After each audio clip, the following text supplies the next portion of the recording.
नमस्कार दोस्तों, स्वागत है आपका एस्टेट मैथ स्पेशल क्लास में, जो कि रहेगी क्लास नंबर 4।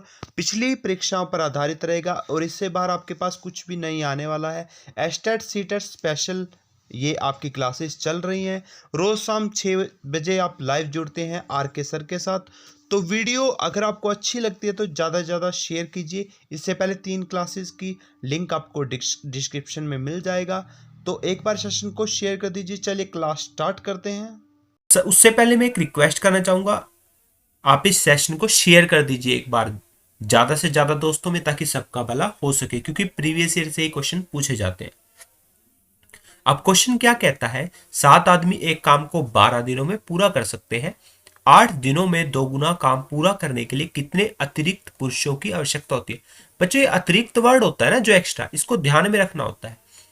एमडीएच वाला फॉर्मूला लगेगा बटे में वर्क 1 M2 D2 H2।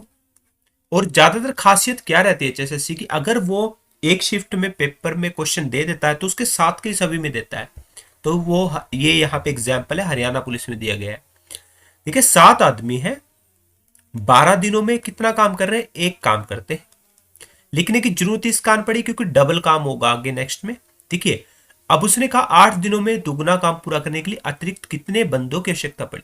देखिए 7 तो पहले ही थे, अतिरिक्त हमें नहीं पता तो हम उसमें एक्स जोड़ लेंगे। और कितने दिन तक काम करेंगे, 8 दिन तक। काम क्या हो रहा है, पहले 1 था अब डबल हो गया। तो यहां से कितना हो जाएगा, वैल्यू हो जाएगी 4 दूनी 8, 4 तिये 12, और ये यहां पे मल्टीप्लाई हो जाएगा जाके। तो 7 तिये 21 दूने, ये आपका वैल्यू ये इसके साथ कैंसिल हो जाएगा, 7 तिये 21 हो जाएगा। 21 बराबर है 7 प्लस एक्स। तो x बराबर है 21 माइनस 7, कितना हो जाएगा 14, जो कि आपका ऑप्शन नंबर 1 होगा। नेक्स्ट देखते हैं, स्कूल में पढ़ने वाले छात्रों की कुल संख्या 10,396 है।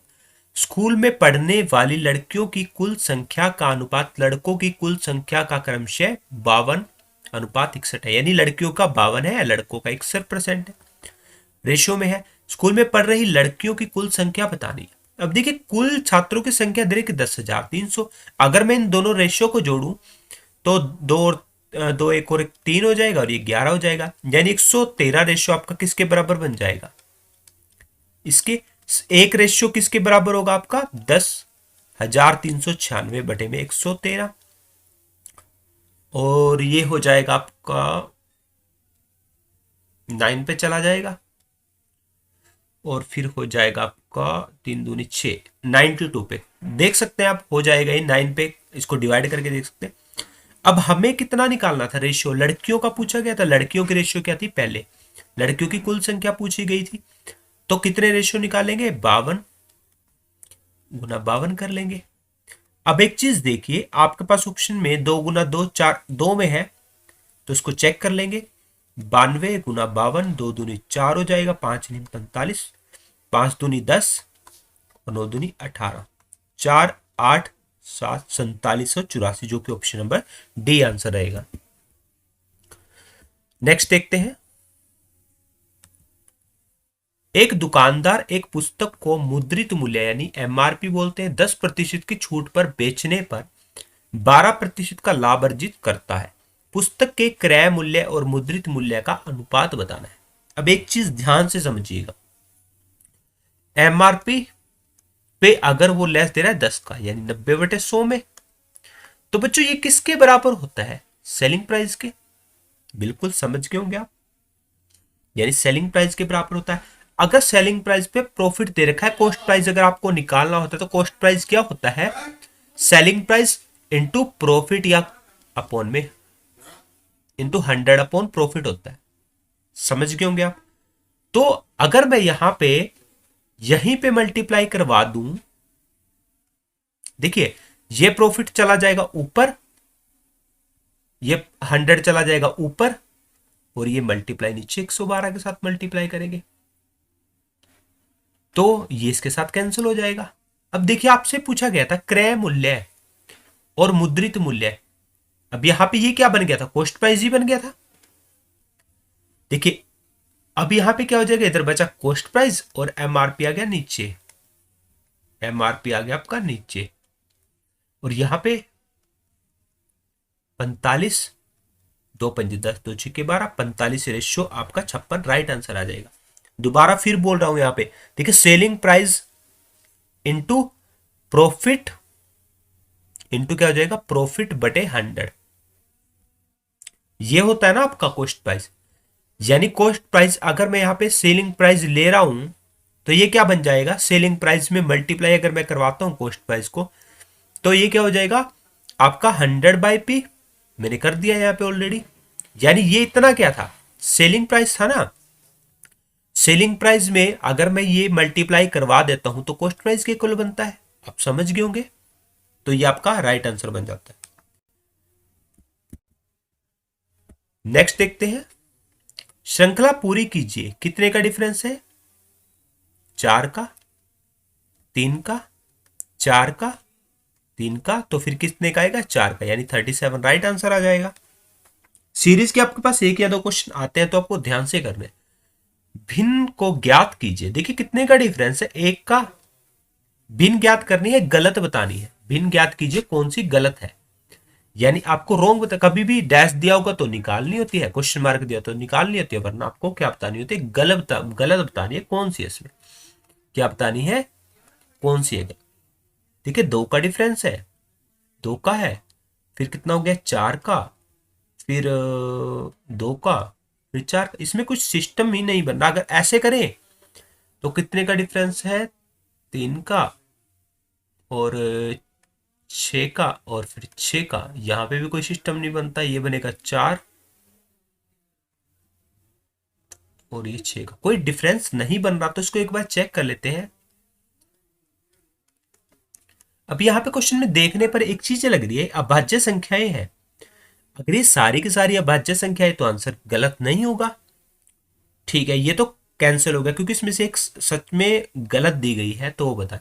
अगर मैं 2 छोड़ दूं यहां पे, तो ये सारी क्या है, विषम संख्याएं हो रही है, सारी क्या है, विषम संख्याएं हो रही है।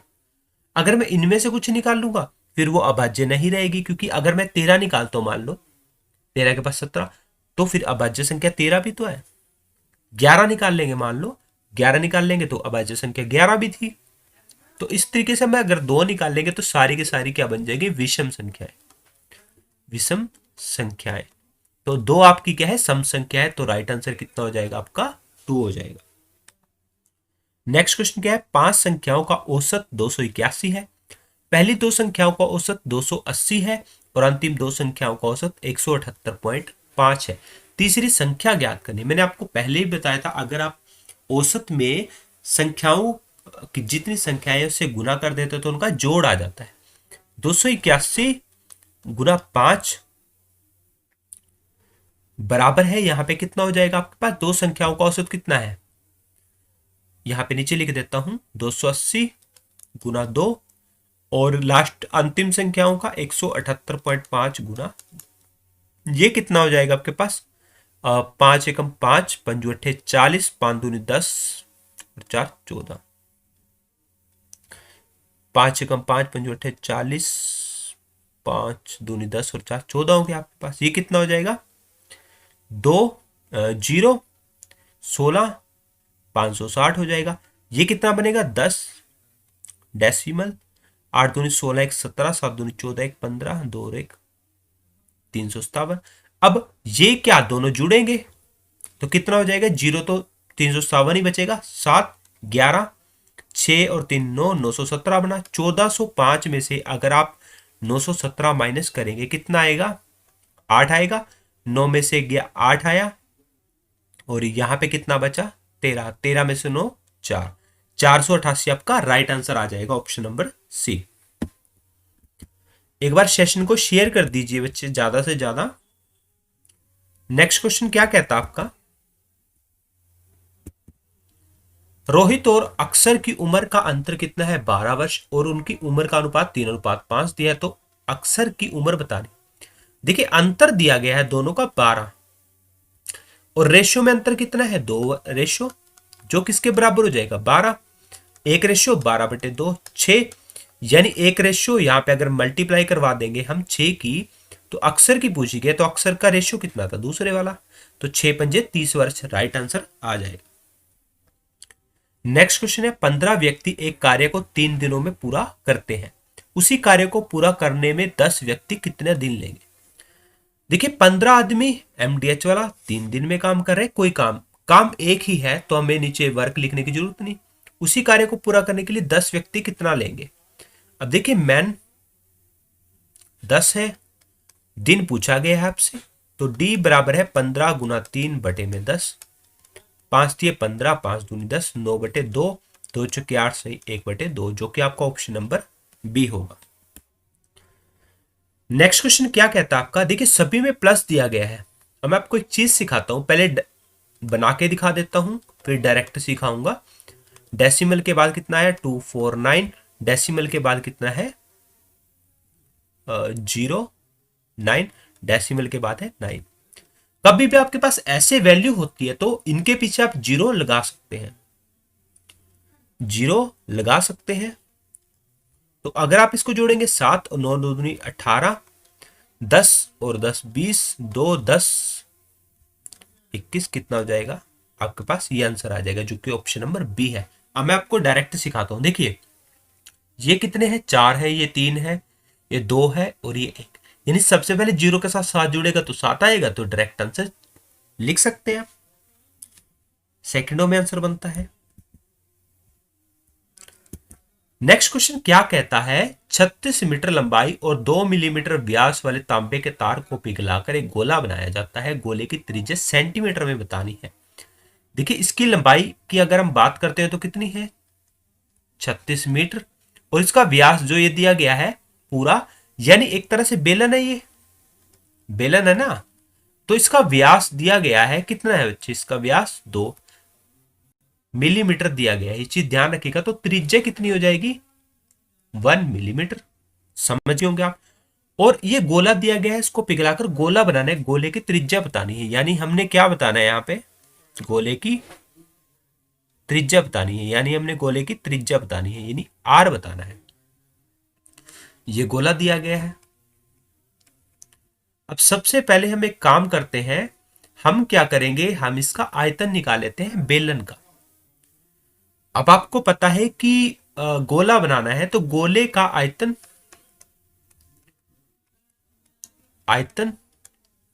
बराबर है बेलन का आयतन हो जाएगा, बेलन का आयतन हो जाएगा, समझ गए होंगे आप। क्यों, क्योंकि सेम मटेरियल से ही गोला बनाना है, जितना उसका क्षेत्रफल होगा आयतनों का उतना ही गोले का होगा। अब गोले का आयतन कितना होता है 4/3 पाई आर क्यूब। डायरेक्ट करने की कोशिश करते हैं, क्योंकि आप बेलन निकाल लोगे उसके बाद इसमें पुट करोगे तो वो कहीं ना कहीं लेंथी हो जाता है question. Pi r square h, pi के साथ पाई कैंसिल कर दो, क्योंकि 22/7 तो कैंसिल हो जाएगा, 4/3 आर क्यूब, हमने ये आर निकालना है। देखिए यहां पे आर कितना दिया गया है 1 मिलीमीटर। अब मैं आपको ये चीजें बताता हूं, देखिए एक अगर मिलीमीटर की बात करता हूं मैं, क्या होता है 1 मिलीमीटर आपका किसके बराबर होता है 0.01, 0.001 किसके बराबर होता है। अगर आप सेंटीमीटर की बात करते हैं तो देखते हैं इसको एक बार,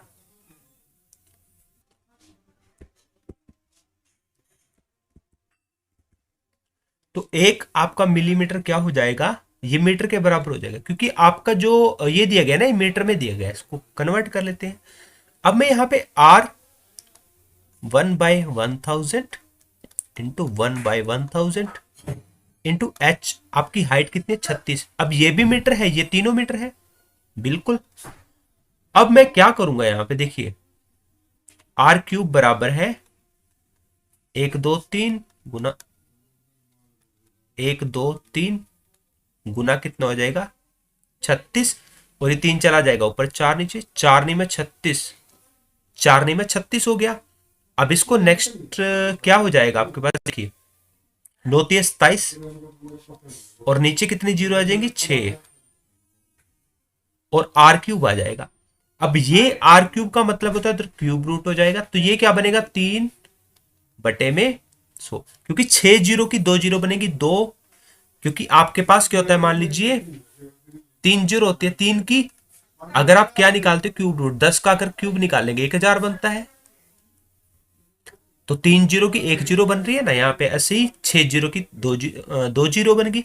अब हमें निकालना क्या था, हमारे पास आर आ गया है 3/100, लेकिन ये किस में आया है, मीटर में। तो 1 मीटर में कितने सेंटीमीटर होते हैं, 100 सेंटीमीटर होते हैं। तो आपके पास कितना हो जाएगा, आर बराबर है 3 सेंटीमीटर। 3 सेंटीमीटर राइट आंसर हो जाएगा, जो कि गोले की क्या है, त्रिज्या है। नेक्स्ट क्वेश्चन क्या कहता है, निम्नलिखित श्रृंखला के लुप्त पद को बताना है। देखिए कितने का डिफरेंस हुआ, 5 का, 5 का, 5 का। तो इससे पहले क्या हो जाएगा, 5 का डिफरेंस हो जाएगा, जो कि आपका 80 आ जाएगा। Right answer option number D आ जाएगा।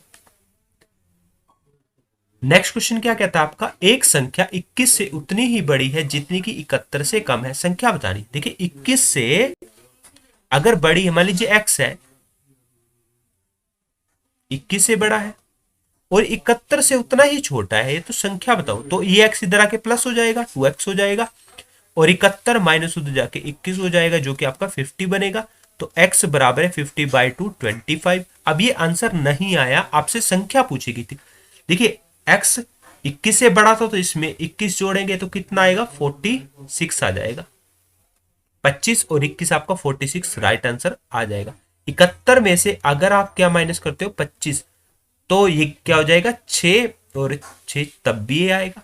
तो राइट आंसर 46 आएगा। नेक्स्ट क्वेश्चन क्या कहता है, x+2 का स्क्वायर, x-2 और x² - 4x-12 का लघुत्तम समावर्तक बताना है। अब बच्चों ध्यान दीजिएगा इस क्वेश्चन पे, आपके पास 12 है, गुना बननी चाहिए -12, जोड़ बनना चाहिए -4। अब मैं इसको क्या ले लू, 6 दूनी 12, समझ गए होंगे आप, 6 दूनी 12 ले लूंगा यहां पे।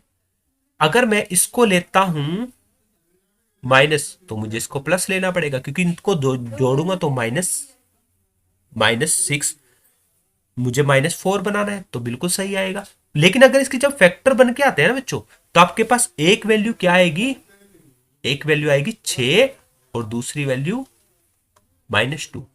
या फिर आप इसको ऐसे ले सकते हैं, x-6 और x+2। समझ गए होंगे आप। अगर आप इसको मल्टीप्लाई करते हैं, देखो मैं करके दिखाता हूं, x को x के साथ मल्टीप्लाई करेंगे x²।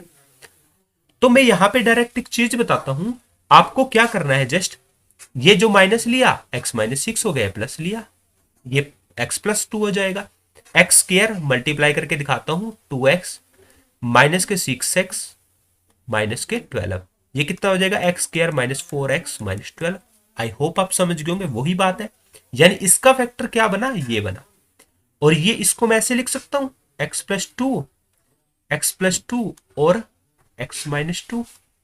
अब एक ये है मेरे पास, एक ये है, और एलसीएम लघुत्तम समावर्तक बताना है। मैं आपको लघुत्तम समावर्तक की डेफिनेशन देता हूं।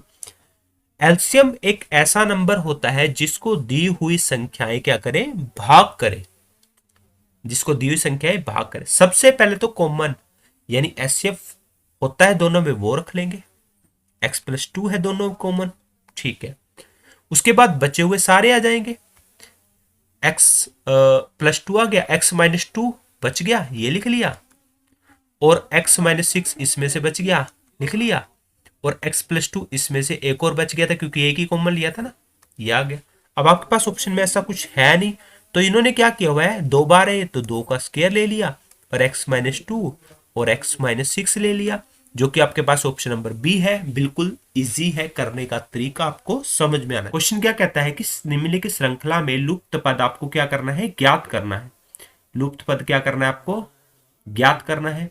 तो यहां पे देखिए 8×3 = 24 हो रहा है, 24×3 = 72 हुआ, और 72×3 216 हो गया। फिर इस तरीके से मल्टीप्लाई होगा, तो लास्ट डिजिट अगर आप मल्टीप्लाई करते हो तो 6×3 = 18 हो जाएगा, 2 में है तो ये तो बिल्कुल आंसर ही होंगे।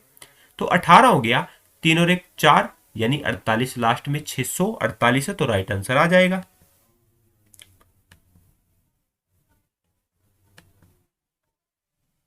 नेक्स्ट देखते हैं,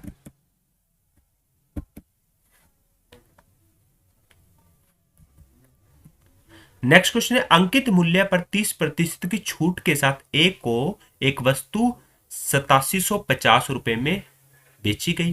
क्रय मूल्य पर 25% का लाभ हुआ, इसका अंकित मूल्य बताना है। देखिए एमआरपी है आपके पास, इसको बोलते हैं अंकित मूल्य। अगर उस पे हम 30 की छूट देते तो कितने में बिकेगी, 70%, यानी 70/100 हो जाएगा आपके पास।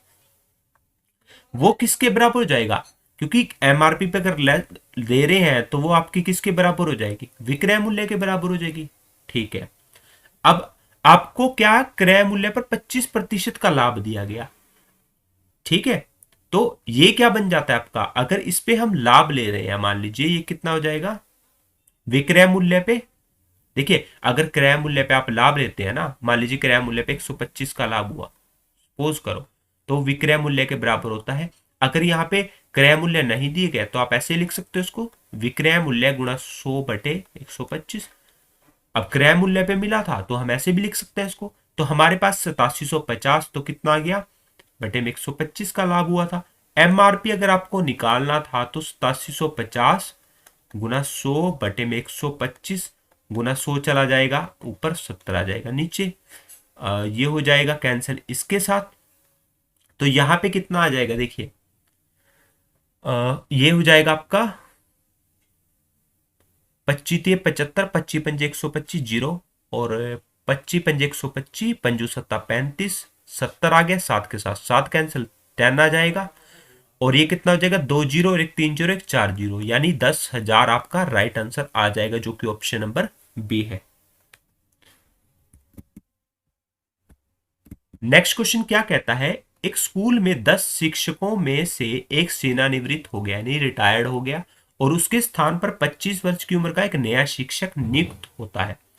इसके परिणाम स्वरूप शिक्षकों की औसत उम्र 3 वर्ष कम हो जाती है। तो सेवानिवृत्त शिक्षक की उम्र बतानी। मान लीजिए औसत आपका क्या है, औसत अगर मैं क्या मान लेता हूं, एक्स मान लेता हूं। अगर मैंने औसत एक्स मान लिया तो देखिए एक टीचर रिटायर्ड हुआ था और एक टीचर नया आया था, उसकी उम्र 25 वर्ष दी गई थी। अगर कभी भी आप औसत में नंबर ऑफ मेंबर की मल्टीप्लाई करते हो तो उनका जोड़ आ जाता है। अब मेरे पास औसत कितना है, एक्स। अब 9 तो टीचर थे, नए के अकॉर्डिंग बता रहा हूं आपके, यानी वो छोड़ के चला गया। 9 टीचर थे, नया टीचर आया, उसकी एज कितनी थी, 25। वो किसके बराबर हो जाता है, परिणाम स्वरूप शिक्षकों की औसत उम्र 3 वर्ष कम हो जाती है। यानी पहले टीचर 10 थे, मान लीजिए औसत पहले था x, उसमें से 3 कम हो गया, और टीचर कितने थे, 10 थे। ये बिल्कुल बराबर हो जाएगा, देखिए 9 और एक 10, 9 और एक 10, बिल्कुल आप समझ गए होंगे यहाँ पे। एक बार बता देता हूं, जैसे मान लीजिए 9 थे टीचर और एक नया आया 25 ईयर का। अब हमें नहीं पता था औसत में से अगर 3 घटा दिया मैंने तो वो मल्टीप्लाई किससे होगा, 10 से, क्योंकि 10 ही मेंबर बने ना नए। 9x + 25, और ये हो जाएगा 10x - 30। अब ये चला जाएगा इधर, तो 10x - 9x x बन जाएगा, और इधर चला गया 55, जो कि आपका राइट आंसर हो जाएगा ऑप्शन नंबर बी। अब मैं आपको एक और तरीके से सिखाता हूं, और ट्रिक से सिखाता हूं। ट्रिक क्या होती है, देखिए आने वाला जो आया है बंदा कोई भी बराबर है जाने वाला, और प्लस माइनस कमी या फिर वृद्धि के लिए। मैं आपको सिखा चुका हूं ये पहले क्वेश्चन में एक बार। देखिए आने वाला शिक्षक, उसकी एज कितनी है, 25। जाने वाले की हमें नहीं पता, और वृद्धि किस में हो रही है, यानी शिक्षक कितने थे टोटल, 10 थे, 10 में 3 की कमी हुई, तो 10 3 30, यानी यहां पे अब क्या हो जाएगा, माइनस हो जाएगा, और x बराबर ये उधर जाके प्लस हो जाएगा, तो कितना हो जाएगा, 55 वर्ष। आई होप आपको ऐसे भी समझ में आया होगा। अगर समझ में आया तो आपको शेयर जरूर करना है, लाइक कर दीजिए वीडियो को। नेक्स्ट क्वेश्चन क्या कहता है, 1.60 रुपए प्रति किलोग्राम रुपए के गेहूं में 1.45 रुपए प्रति किलोग्राम के गेहूं को किस अनुपात में मिलाया जाना चाहिए ताकि मिश्रण 1.54 रुपए प्रति किलोग्राम के लायक हो जाए। ये होता है मिक्सचर एग्रीगेशन, यानी 1.60 रुपए और 1.45 रुपए, और ये बीच में आता है 1.54 रुपए। तो यहां पे माइनस करेंगे कितना आएगा, 0. और ये हो जाएगा 0.06, और यहाँ पे माइनस हो जाएगा, कितना हो जाएगा, ये चला गया 9 हो गया और 4 में 4 गए 0, ये हो गया। और डेसिमल खत्म करेंगे 9 और 6 आ जाएगा, 3 3 और 3 दूनी 6, 3:2 आपका राइट आंसर हो जाएगा option number D. Next question क्या कहता है, यदि X square minus X minus 12 और X square minus M X minus 8 का महत्तम समावर्तक ये है तो एम का मान बताना है। देखिए अगर महत्तम समावर्तक एक ऐसा नंबर होता है, ठीक है, जो दी हुई संख्याओं को भाग कर सकता है। अगर आप इसको 0 के बराबर मान लेते हैं, देखिए x माइनस 4 को 0 मानेंगे तो ये 4 बन जाएगा, यहां पे पुट कर दीजिए, एम ही तो निकालना है आपको, 4 का स्क्वायर 16, तो 4 x की वैल्यू 4 रखेंगे तो कितना हो जाएगा, ये m हो जाएगा ना, 4m। x की वैल्यू हमने यहाँ पे क्या रख दी 4m माइनस 8, और ये किसके बराबर होता है 0 के, तो 16 में से 8 गया 8 माइनस 4m बराबर है 0, माइनस 4m बराबर है, उधर जाके माइनस का हो जाएगा, माइनस के साथ माइनस कैंसिल, m बराबर है 8/4 दूनी 8, चूंकि आपका ऑप्शन नंबर सी होगा। नेक्स्ट क्वेश्चन क्या कहता है, अगर एक टंकी का 4/5 भाग 1 मिनट में भर जाता है तो शेष पानी भरने में कितना समय लगेगा, यानी कितने सेकंड लगेगा, सेकंड बोला गया है। देखिए 4/5 भाग अगर आपका 1 मिनट में भरता है, 1 मिनट में भरा तो एक भाग कितने में भरेगा, 1 गुना ये 5 ऊपर चला जाएगा 4 नीचे, यानी 5/4 में। टोटल और आपका कितना होता है, एक ही होता है, ठीक है, टोटल भाग एक ही होता है। अब देखिए 4/5 भाग तो भर लिया, टोटल एक होता है, तो 5 एकम 5, 5 में से 4 गए, 1/5 बचेगा, वही पूछा कितने सेकंड में भरेगा, तो 1/5 दोनों तरफ क्या कर दीजिए, मल्टीप्लाई कर दीजिए, ये इसके साथ कैंसिल हो जाएगा 1/4। लेकिन ये किस में आया है, मिनट में आया है, देखिए मिनट दिया था लेकिन उन्होंने पूछा सेकंड में, तो 60 से मल्टीप्लाई कर देते हैं सेकंड में, 4 एकम 4, 4 पंजे 20, तो क्या आ जाएगा 15 सेकंड राइट आंसर आ जाएगा। बच्चे अगर आपको क्वेश्चन आता है तो कमेंट में आंसर देने की कोशिश जरूर कीजिएगा। नेक्स्ट क्वेश्चन है, 15 मजदूर 7 दिनों में 35 पेटी भर सकते हैं, 5 दिनों में कितने मजदूर 65 पेटी भर सकते हैं। देखिए MDH वाला फॉर्मूला लगेगा, बटे में वर्क 1, M2 D2 और बटे में DH2 बटे में वर्क। अब पहले में क्या है आपके पास, M1 15 मजदूर है और D 7 दिन लग रहे हैं और 35 पेटी भरते हैं वो, ठीक है। उसके बाद आपके पास क्या हो जाएगा, देखिए यहां पे कितना है M2 मजदूर हमें कितने दिए गए हैं, नहीं दिए गए, M2 निकालना है, 5 दिनों में कितने 65 पेटी भरवानी है, तो यहां पे M2 कितना हो जाएगा 15 गुना 7 गुना 65, 15 गुना 7 गुना 65 और 35 गुना 5 हो जाएगा। अब 5 दिए 15 और 7 पंजा 35, 5 एकम 5, 5 दिए 13 दिए 39, आपका राइट आंसर आ जाएगा जो कि ऑप्शन नंबर 1। तो गाइस बहुत बढ़िया सेशन रहा आप लोगों का, आप लोगों ने खूब साथ दिया। तो ऐसे ही जुड़े रहिए शाम 6 बजे डेली नेक्स्ट डे की क्लास के लिए। तो एक बार सेशन को शेयर कर दीजिए। अगर आप इसका PDF चाहते हो तो लिंक डिस्क्रिप्शन में मिल जाएगा टेलीग्राम का, वहाँ से आप इसकी PDF ले सकते हैं। So thank you guys.